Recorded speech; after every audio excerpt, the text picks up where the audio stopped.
J'adore ça. En plus, tu vois, cette crème-là, ça vient de là-bas. C'est produit dans le parc forestier. Et moi, je l'aime beaucoup à la place du beurre. C'est une sorte de crème. Tu le mélanges avec du miel, c'est super bon. C'est le truc de mon enfance, j'adore ça.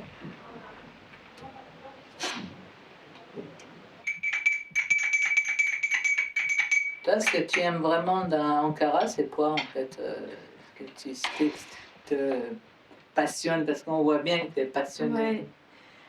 Je pense je dirais pas qu'il y a quelque chose de spécifique que j'aime à Ankara. C'est en fait la vie dans son ensemble est remplie de mes souvenirs d'enfance et adolescence. Et à chaque fois que je vais dans un endroit, je me souviens de quelque chose. Du coup, je me sens vraiment chez moi ici. Tu vois, ça fait 20 ans que je ne suis plus là, mais à chaque fois, c'est la même sensation. Cette ambiance un peu, on sent vraiment ce côté de l'époque républicaine. La ville est remplie en fait des traces de cette période-là. Et puis, moi je trouve qu'Ankara, c'est plus intime, plus convivial. Quand Atatürk est mort, ils ont cherché vraiment pour construire son mausolée en colline un peu en hauteur, pour que tous les Ankariotes puissent voir le mausolée depuis où ils habitent. C'était l'objectif. Et qu'est-ce qu'ils ont fait? Juste derrière où il y a le parc forestier, ils ont choisi un endroit où c'est pour construire le palais présidentiel d'Erdogan. Et maintenant, en fait, quand les gens regardent, ils vont voir les deux. En fait, sur cette photo, tu as le résumé de l'histoire proche de la Turquie. Tu vois toutes les collines qui étaient remplies de Gecekondu. Tu vois, c'est devenu ça. Le même endroit? Les mêmes endroits, oui. Les mêmes endroits. Et, donc ils ont rasé les bidonvilles, quoi. Ah oui, oui, oui. Entièrement pour construire des cités protégées, mais aussi soi-disant des logements sociaux en fait pour les classes sociales un peu plus modestes. Ils avaient leur maison, ils n'avaient rien à payer, pas de location, ils n'avaient pas de crédit à payer. Donc on leur a récupéré les Gecekondu, on a construit en fait ces immeubles et on les a endettés pour qu'ils puissent payer leur nouvel appartement. Regarde, ça c'est des logements sociaux du Toki. Et juste en dessous, il y a les Gecekondu. Et ça, c'est dans une partie assez excentrée de la ville. Pour moi, c'est des dortoirs. C'est quoi le portrait là, de la dame? Elle, ouais. Elle, c'était une habitante de ce quartier qui a participé aussi aux mobilisations avec d'autres femmes. Ancien maire d'Ankara, Melih Gökçek, il leur avait dit c'est pas cher les maisons qu'on vous propose. Votre mari, même en vendant des citrons au marché, il peut payer les crédits immobiliers. Donc il s'est moqué d'elle un peu. Du coup, elles ont manifesté devant la mairie d'Ankara avec les citrons.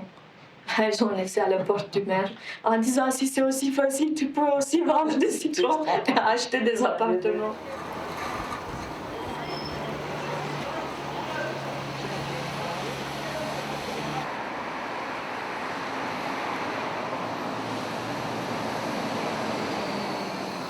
Le statut d'Atatürk, ça nous a toujours impressionné avec mon frère, tu vois, c'était quelque chose, c'était impressionnant, c'était Atatürk, tu vois, c'était notre leader national, on avait du respect, on admirait en fait Atatürk. Et ça nous a impressionné toujours cette place parce que bon, maintenant ce bâtiment en fait est vidé, ils ne savent pas quoi en faire, ils vont peut-être le détruire, peut-être faire autre chose. Et quand on était là, tu vois, tous ces magasins étaient remplis.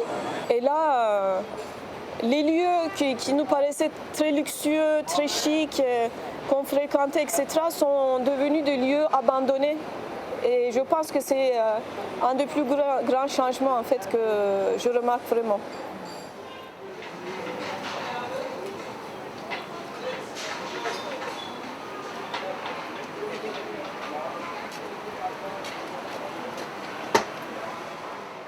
maison, c'était vraiment à l'abandon. Et il y a juste une dizaine d'années, la municipalité a commencé à rénover ces maisons. Et donc, ils ont en fait réussi à rénover une grande partie. Il y a toujours une autre partie, mais en fait, le problème, c'est que ils ne font pas gagner en fait ces maisons à la population. Ils les rénovent, après ils les donnent à des commerçants. Et ça, c'est vraiment l'ambiance typique d'Ankara. Quand j'étais enfant, papa achetait toujours ses poissons ici. Alors, c'était tradition chez nous. Chaque week-end, le samedi, c'était soit la journée de poissons, soit la journée des poulets. Et papa, en fait, il tenait beaucoup qu'on mange poisson parce qu'il pensait que ça rendait intelligent.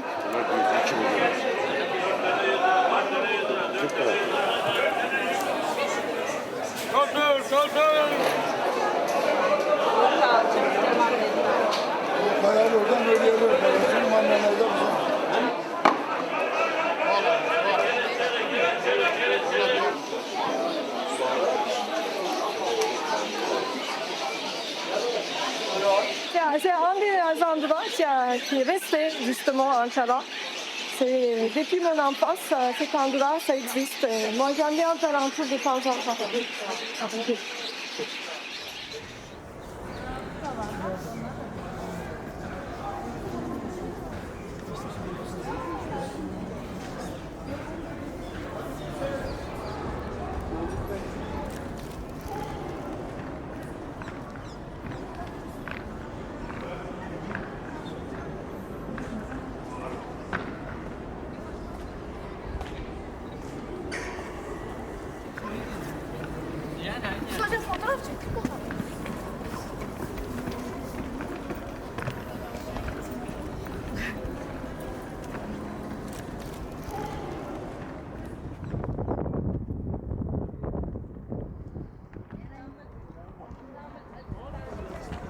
Ayo gaya beda. Ini apa ya? Nah gitu ya.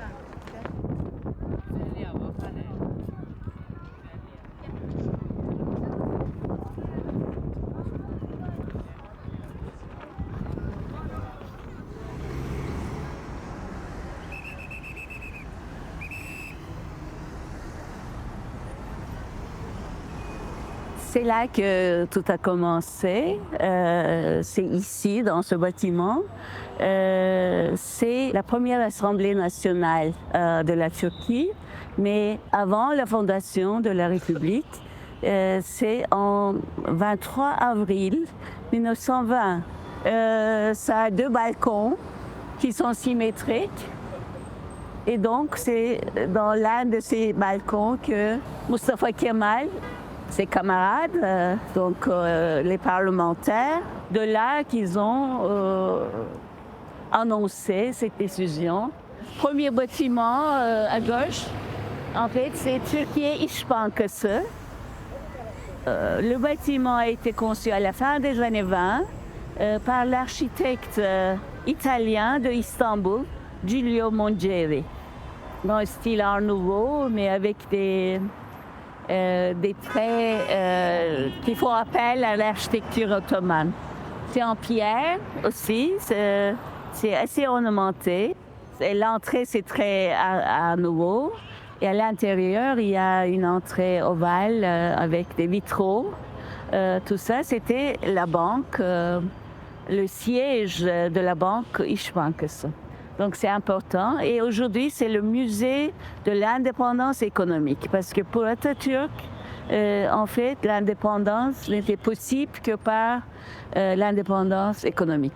Et en face de nous, on voit un bâtiment moderne, en fait. C'est le modernisme qui a été introduit par des architectes européens. Et c'est Martin Elsässer qui est l'architecte de ce bâtiment. À la place de celui-ci, il y avait Taşhan. Mais ils ont décidé de démolir ce bâtiment et construire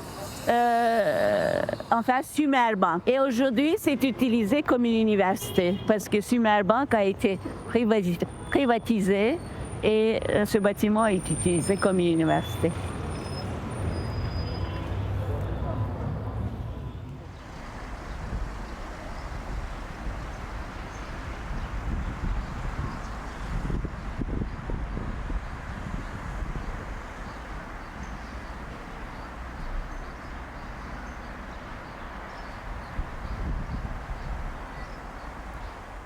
Madame Yenişehirlioğlu, je viens d'arriver sur Ankara. J'y étais aussi en automne dernier et je constate quand même quelque chose d'un peu désolant dans la ville. C'est la perte progressive de certains patrimoines, notamment de l'époque du début de la République. Et j'ai pensé notamment en fait au cas de Banque de Provence, İller Bankası, qui a été quand même détruit par la mairie d'avant. C'était quand même un bâtiment important de l'époque. Voilà, déterminé par voilà. comme un patrimoine urbain. Si Voilà, c'est ça. Mais Alors, malgré cela, le maire du même parti a quand même détruit le bâtiment. voilà, c'est ça. Il a fait ça parce qu'il y avait une nouvelle mosquée qui a été construite juste derrière. Et donc, pour ouvrir un petit peu les alentours de la mosquée et de la faire plus, disons, vivable, de la faire plus attractif, ils ont détruit İller Bankası. Il y a beaucoup plus de monuments comme ça. Par exemple, dans l'Assemblée nationale, il y avait des bâtiments qui ont été, si vous voulez, dont Grossmeister avait fait la planification, qui était très jolie parce que c'était des monuments, des bâtiments où les secrétaires et les groupes des partis y habitaient, enfin, avec leur bureau, mais quand même c'était intéressant parce qu'ils s'ouvraient sur les petits jardins avec une petite lac et tout ça. Alors là, ils ont tout détruit là-bas aussi. Ah, vraiment? Oui, oui. Pourquoi? Dans quel objectif? Ils ont dit que c'était trop petit, alors ils ont construit quelque chose de nouvel. Voilà, c'est ça. Alors, en général, ils disent que pour la restauration, il faut dépenser beaucoup plus de l'argent que de construire des choses nouvelles. Ça, c'est toujours un prétexte, évidemment. Donc là, c'est dommage qu'ils ont détruit aussi cette, si vous voulez, conception originale de Grossmeister. Voilà, c'est ça.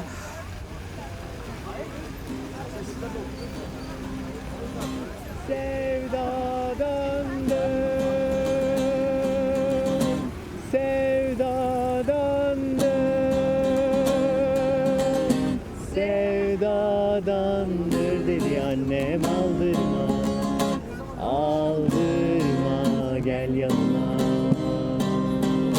Sevdadandır dedi annem, aldırma, aldırma, gel yanıma.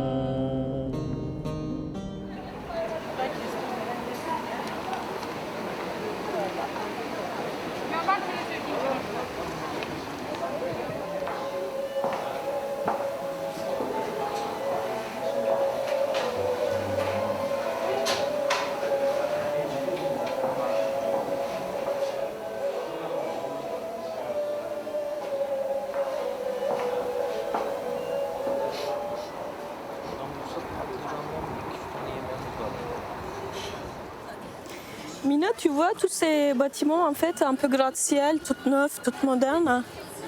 Et juste derrière commence le parc forestier d'Atatürk, qui est le premier parc forestier agricole de la République de Turquie. En fait, tout cet endroit, c'était marécageux et très sec. Et l'ambition d'Atatürk, c'était de, en fait, justement créer un endroit comme ça où les ingénieurs agricoles turcs pouvaient expérimenter en fait la production de différents légumes, aussi des productions laitières, élevage, etc. Et donc ils ont lancé ça. C'est un parc énorme, plus de 33 000 hectares. Et quand tu regardes, en fait, ça occupe un espace énorme et donc c'est vraiment un des symboles de la République de Turquie. C'est aussi un des symboles d'Ankara comme capitale. En fait, l'objectif, c'était aussi de créer un autre espace public où les gens, en fait, pouvaient se rencontrer parce qu'à l'intérieur, en fait, de ce parc, ils ont créé aussi 3 piscines où les gens pouvaient nager mixtes. Il y avait une usine de bière dedans. Ils produisaient de la bière, ça s'appelait la bière d'Ankara. Et c'était très réputé. Et une fois en fait qu'ils ont mis en place cette usine, la consommation de bière a vraiment augmenté à Ankara. En termes de vêtements, les codes vestimentaires aussi, c'était très avant-gardiste Ankara. Tu vois, par exemple, pour aller dans le centre-ville d'Ankara, tu étais obligé d'être en costume et chapeau melon.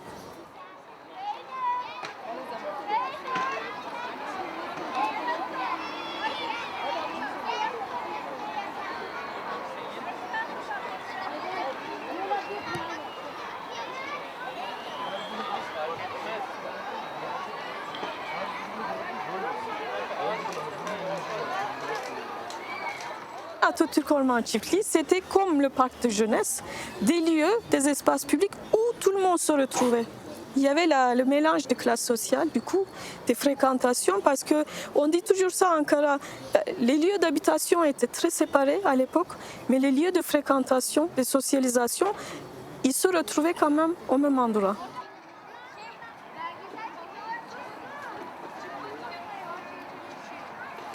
À partir des années 60-70 déjà, ils ont commencé à réduire l'espace de ce parc. Ils ont commencé à manger petit à petit par-ci par-là. Déjà, des institutions publiques ont parcellisé, donc ça a rétréci. Et ensuite, comme en fait Recep Tayyip Erdoğan a décidé de faire construire son palais présidentiel, le palais présidentiel occupe quand même plus de 10 000 hectares. C'est déjà un bon endroit du parc inaccessible au public, en plus des autres endroits détenus par des institutions. Et l'ancien maire d'Ankara a décidé aussi de créer un parc d'attractions au sein de ce parc qui s'appelle Anka Park. Qu'il y a des dinosaures, des choses comme ça dedans. Mais c'était un échec total, ce parc. Ça n'a pas bien marché et ils l'ont laissé comme ça, se dégrader, tu vois. Et du coup, c'est aussi un endroit, tu y vas pas en fait parce que c'est en dégradation totale. Et ensuite, comme il y a eu le palais présidentiel, ça a gagné beaucoup de valeur, tous les quartiers autour. Et il y a maintenant en fait plein de projets immobiliers, tu vois hein, les exemples tout autour de la verdure, et qui constituent une sorte de menace tout autour du parc. Et ils attendent que ça en fait, qu'on ouvre. L'État permet l'ouverture du parc à la construction immobilière.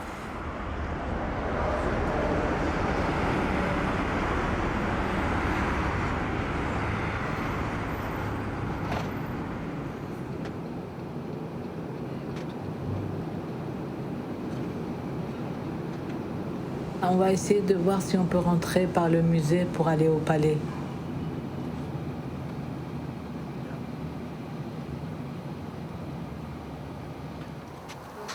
Peki belediyeden yazı alsak? Hanımefendi belediyeye bağlı değiliz biz. Tarım Bakanlığı'na bağlı Atatürk Orman Çiftliği Müdürlüğü Tamam. var yukarıda. Taşıbeyaz'ın altında. Tamam. Hani orada yetkili kişilerle görüşürseniz size daha iyi yardımcı olurlar. Tamam. Şimdi hani şu hafta sonunda olduğu için yetkili kimse yok. Hani bizim de buna karar verme yetkimiz yok. Evet tamam. O zaman bir şey söyleyeceğim.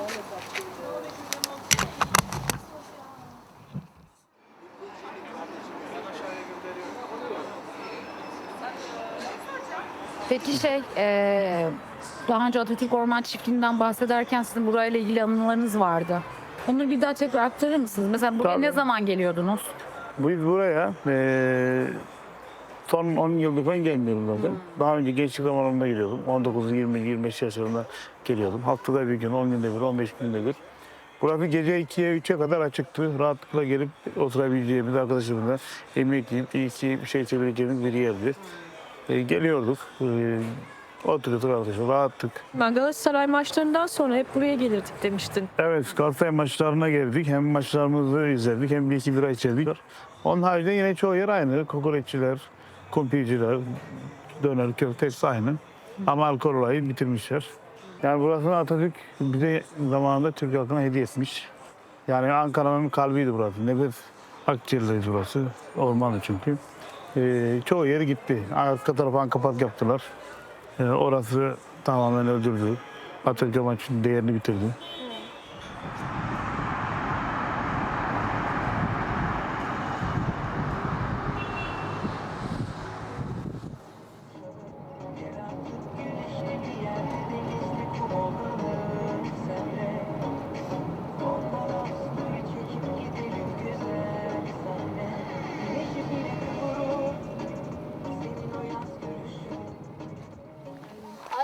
شيء بس اشلع بصور أنقرة بيصور عدد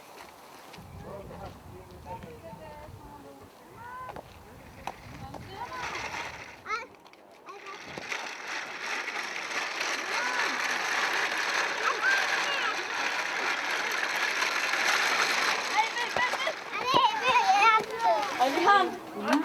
Hadi gidiyoruz. Gel, otur gel. Dinlemiyorlar mı? Yok. Demonstrasyon var, herkesin kendi var. Evet duydun mu? Şey teklifi gelmiyor mu? Müteahhitlerden verin de bina dikeyim dedim. Kendinizi tanıtabilir misiniz? Burada yaşıyor. Çorum Sungurlu'da doğduk. İşte böyle hayat devam edip gidiyor. 30 yıldır buradasın. 30 yıldır buradayız. 3 çocuğumuz var. Teyze sen ne zamandır buralardasın? 10 senedir buradayım yavrum ben. Yeni aldık bu evi biz. Hı hı. Altındağında duruyorduk. Ha. Orada da böyle bir 3 tane oğlum vardı. Biri öldü, vefat etti. İkisi burada, ikisi de evli. Küçük gelinim, 4 torunum, ben, dede. Yaşı yok. Peki Başka ev yok ki gidek. Başka nereye gideceğim ya? Daha da burada hani yıkım gelmedi. Yıkım yok. 3 ortak bura. Ondan sonra onlar diyecek sen de yıktır ben de yıktırayım. Beraber yıktıracak. Öyle konuşup olmayınca da ondan sonra yıkım olmuyor. yıkım olmasını ister misin? İstemez olur mu? Kadınlar çekiyor değil mi gece konuları? İlla ki biz çekiyor. Kimse Sobaya götür silk, geri getir doldur. Erkekler getirmiyor mu kömürleri mömürleri? Vallahi Taşıyorlar mı? bir tek koymuyor kızım bir tek. Yeminle. zor. Niye buraya gelip yerleştiniz? Niye burayı tercih ettiniz yani? Buralar ucuzdu o zaman. Nasip de buraymış değil mi? Gücümüz yetmiyordu başka yerlere. Buralar şeydi, gece kondu şişesi miydi? O yüzden geldik buraya yerleştik bir daha. Çok yere gücün yetmiyor, daireyi alamıyor. Şimdi temelli güç yetmiyor. Yani başkentte yaşadığınızı hissediyor musunuz peki? Yok, yok. Bir de buranın neresi başkent? Nerede olduğumuz aynı koy ya, vallahi aynı koy. Vallahi bizim koyumuz buradan iyi. Sobası da koy, pisliği de koy. Şuraya başka bir şey alamıyorsun, aslan gücün yetmiyor, ev yok ki sığdırasın. Böyle duruyor ha. Bir masal diyorum şu tekerlekli masadan. Nereye koyacağım diyor bana. La ağzıma koyun, tek sırtıma koyun, bir masal diyorum şunu atak diyor.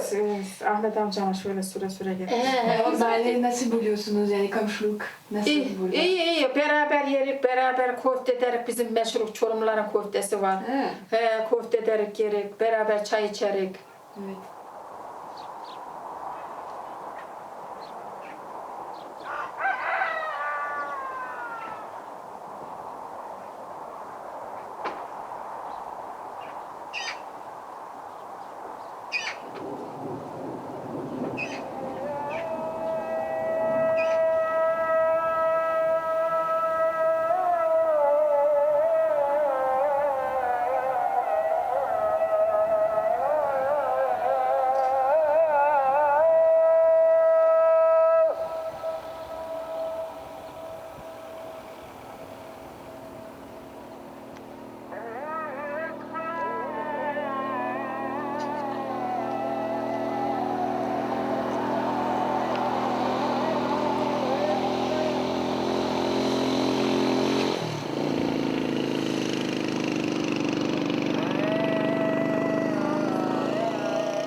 Burada altyapı var ama böyle altyapı şey değil yani. Sonra Tek işlevi değil. yok öyle bir şey değil canım. Altyapı dediğine 2 tane okula gitse var ya. Hiç. Bu da tuzlu çay. Burada oturanlar. Bu fotoğraf tarihi bize anlatabilir misiniz acaba? Ben sporcuyum. Milli takım antrenmandan geldim. Transfer paramla buraya almıştım ben. 3,5 dönüm yer almıştım. Orada mangal yaptık, rakı içecektik. İşte ilk resmimiz de var. Görüyorsun değil mi? Nasıl olduğunu görüyorsunuz. Bu resimler böyle. Bunlarda da çok resmim var benim de. Hep götürdüler böyle İstanbul için işte ana şeyini çekmek için. O yazıları yazmak için götürdüler. Kolay gelsin. Sağ ol, hoş geldin.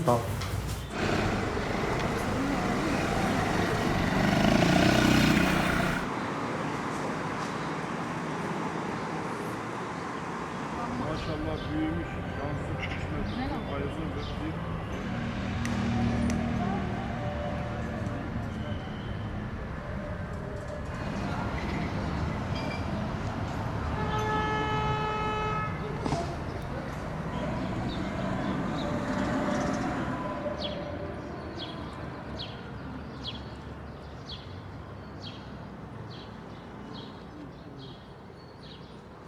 Oranın öznesi kimse, halk kimse, onlarla birlikte aslında sorunlar, problemler karşısında bir mücadele attı, bir mücadele örmeye çalışıyoruz. Geçmiş dönemde daha önceden de atma sorunu vardı. O zaman insanlar herhangi bir hakkını alamadan, düzgün bir şekilde hakkını alamadan yerinden yurdundan ezilecekti. Gecekondu sahipleri oradan atılacaktı. Ve oraya rezidanslar, plazalar daha çok orayı ranta açacaklardı. O zaman İbrahim Melik Gökçek Ankara Büyükşehir Belediye Başkanı. Biz oradaki insanlarla birlikte, o Dikmen'deki vadide Gecekondu'da yaşayan insanlarla birlikte bir meclis kurmuş olduk aslında. Barınma meclisi kurmuş olduk. Ve belli talepler etrafında da örgütlenmiş olduk. Yani biz evimizi, bizim yaşayacağımız yer garanti altına alınmadan kesinlikle yıkılmasına müsaade etmeyeceğiz. Bizim kentsel dönüşüme karşı olduğumuz gibi bir durum söz konusu değil. Ama bunun kamu yararına, buradaki insanların yararına olması gerektiğini istiyoruz gibi bir aslında temelde bu barınma meclisi kurulmuş oldu. Çok teşekkür ederim. Teşekkür ederim. Halk Birliği'nin çok bilgi bir iş yapıyorsunuz. Şimdi İstanbul'da, Abdülhamid'de Biz gelebilirsin her zaman. Sohbet etmeye de gelebilirsin. teşekkür ederim. Ben Türkçem pratik yapmam lazım. Bol bol sohbet ederiz. Çok teşekkürler.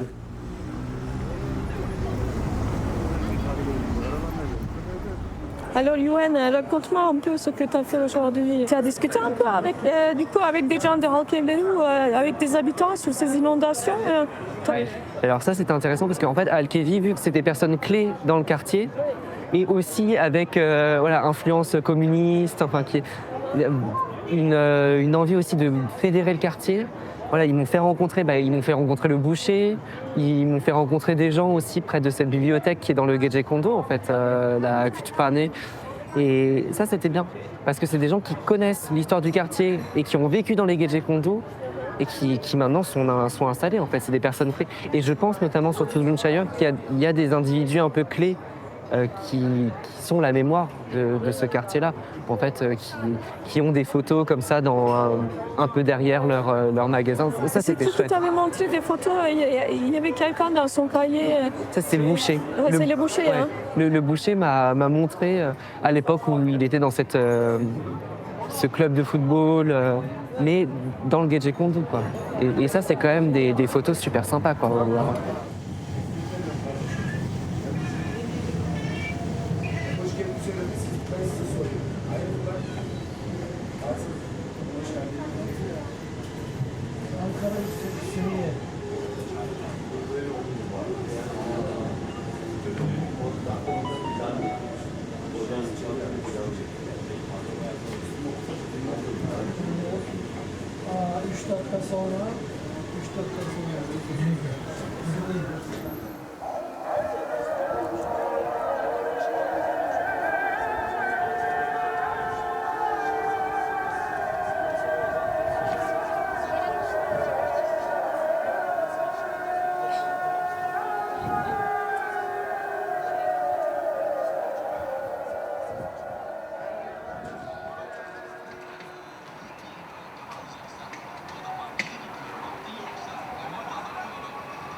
Hocam biliyorsun seninle tanıştıktan sonra bu kent konseyi ile ilgili aktivitelerini de öğrenmiştim. Ben Evet. bahsetmiştim. Biraz bir bilgi verebilir misin? Bu kent konseyi ne zaman başladı çalışmasına? Tabii. Nereden fikir olarak nereden ortaya çıktı? Şimdi 1990'ların ortalarında Türkiye'de bu Habitat 2 toplantısı ve yerel gündem 21 çerçevesinde yerel yönetimler düzeyinde adı kent konseyi denilen yapılar kurulmaya başladı. Evet, Fransa'da da vardı o. İşte bir şehirde bulunan sivil toplum örgütleri, kamu kurum temsilcileri, yani aslında kurumsal yapılar bir araya gelip o kentin sivil bir platformunu oluşturmaya çalışıyorlar. İşte 2004'ten 2022'ye yaklaşık 18 senede Türkiye'nin dört bir tarafında, çoğunlukla büyük şehirlerde olmak üzere 300'e yakın kent konseyi deneyiminin yaşandığını biliyoruz. C'est un peu le conseil de la ville. C'est conseil de la ville, mais en fait c'est citizen assembly. Il y a des gens, mais en fait plutôt pas. Il y a des bénévoles habitants, comme ça. Mais les membres, c'est globalement des associations, des organisations de la société civile, des associations professionnelles comme les Unions des architectes, Unions des ingénieurs, des choses comme ça. Et ils ont en fait actuellement 5000 membres qui travaillent bénévolement dans différents groupes de travail.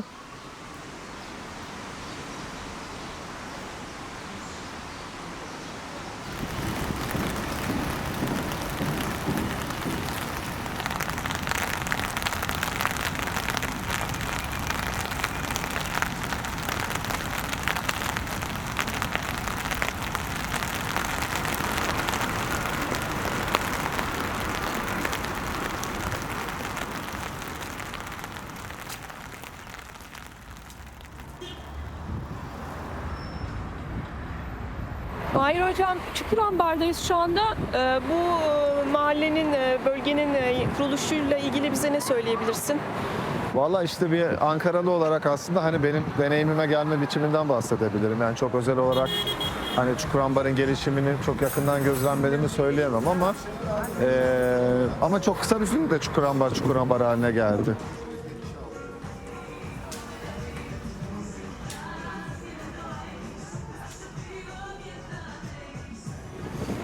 Mahir Hocam, bu eski mimar bir arkadaşın vardı senin. Evet. Ondan bahsetmiştin. Aynen. Burayı da biraz biliyormuş galiba. Gidelim. Olur kendisiyle de konuşalım.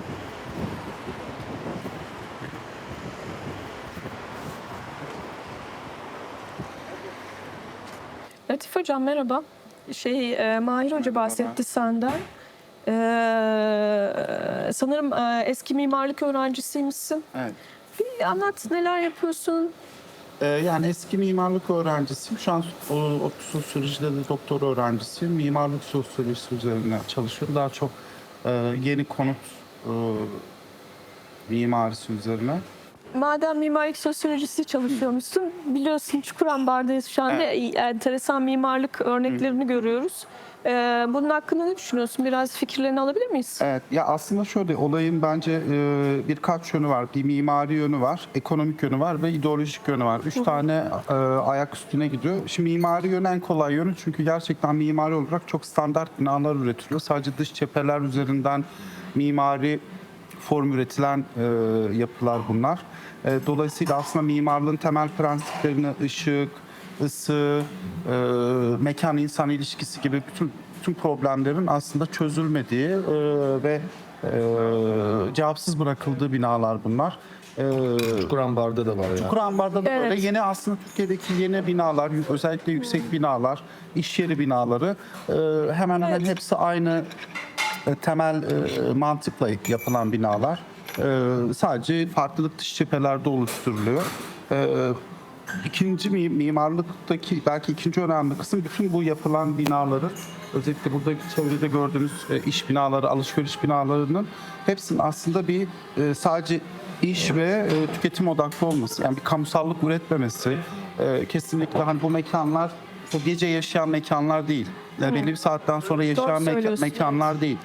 Dolayısıyla insanların hem buluştukları, bir kamusal kültür ürettikleri mekanlar hiçbir zaman olamıyorlar ve bu anlamda da aslında şehrin temel nasıl diyelim şehir kültürüyle, şehrin temel akslarıyla ya da temel buluşma noktalarıyla da bir ilişki kurmuyorlar. İdeolojik boyutun aslında şöyle diyelim muhafazakarlıktan çok büyük Türkiye'ye dair bir son 20 yılın kapitalistleşmesiyle bir ilişkisi var.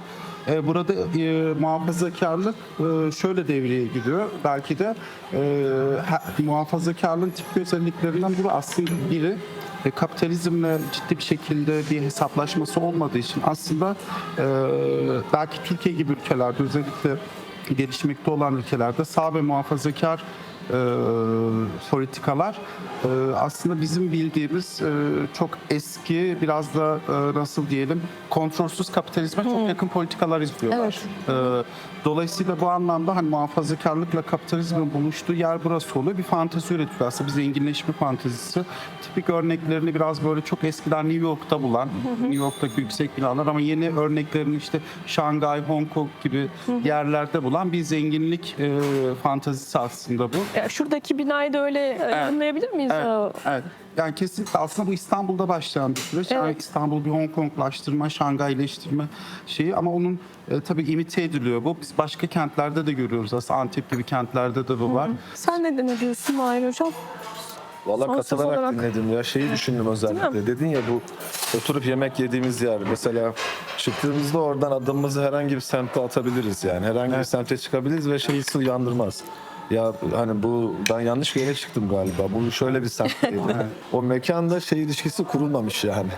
Belki bir anda parlayan bir anda hani böyle pıtrak gibi biten bir yer olduğu için dediğin gibi o yerel yok ya. O yerelliği hissedemiyorsun. Çünkü yerellik öyle bir şeydir ya. Hep gittiğim bir kahvehane vardır, kafe vardır, vardır ve orada bulunduğunu hissedersin orada yaşadığın. Kesinlikle. Burası o hissi vermiyor. Yani muhtemelen sadece bize vermiyor değil. Burada yaşasaydık da o hissi alamayabilirdik.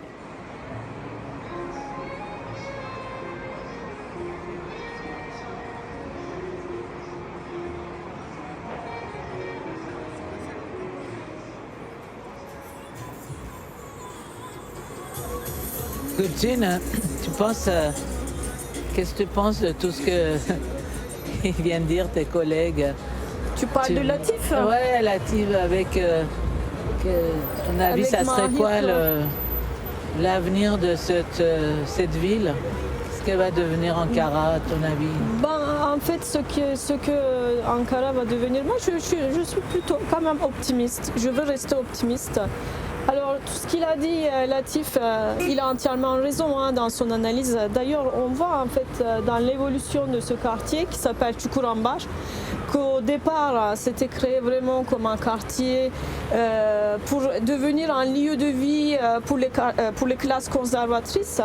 Et là, à l'heure actuelle, on voit en fait tous ces centres commerciaux, tous les pubs, les maisons de mésée où ils servent de l'alcool. Finalement, en fait, les classes conservatrices, capitalistes, ne résistent pas non plus à la globalisation, mondialisation. Donc, ça se transforme, l'espace transforme humain et humain transforme espace. Donc c'est une relation vraiment symbiotique et pour cela il faut vraiment que les gens prennent conscience de l'espace qui les entoure et qu'ils disent voilà c'est mon espace de vie et j'ai envie de aussi décider comment cet espace doit être organisé pour se référer à notre cher Henri Lefebvre avec le droit à la ville. Peut-être un jour, tu vois, avec les initiatives du Conseil citoyen d'Ankara, pourquoi pas? Pourquoi pas? Ça a déjà, ils ont commencé à impliquer la société civile et ça va donner, à mon avis, si ça continue, ça va donner envie petit à petit, un citoyen, 2 citoyens, 10 citoyens, après 100 citoyens, vouloir s'impliquer en fait dans les décisions qui concernent leur ville. Et c'est comme ça, il faut être patient, les choses n'arrivent pas tout de suite. C'est pour ça, moi, j'ai envie de rester optimiste pour Ankara. On a encore des gens qui le portent dans son cœur. Et ces gens-là ont envie de faire des choses pour cette ville. Donc, tout le temps qu'il y a ça, il y a toujours de l'espoir pour l'avenir d'Ankara, moi, je trouve.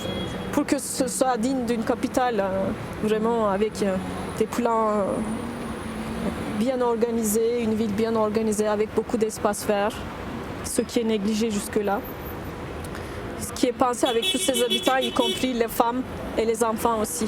Que ça ne reste pas quand même un espace de circulation pour les hommes uniquement, mais aussi pour les femmes et les enfants. C'est vrai, j'espère aussi. Non, mais c'est vrai de regarder cette ville avec toi, parce que sinon on pourrait vraiment se décourager. Bon, merci.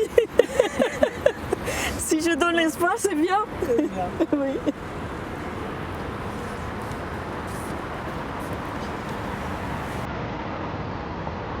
C'est fini?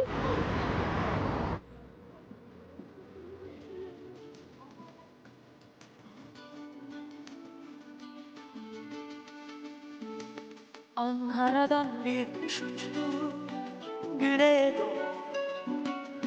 Kanatlarında sevdalı kanatları. Ankara'dan bir kuş uçtu güneye doğru. Kanatlarında sevdalı kanatları.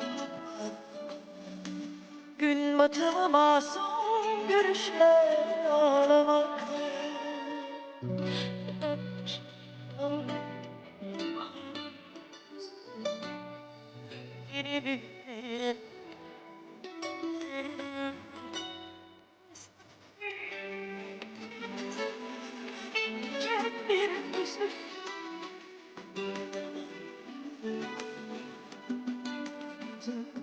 Sözleri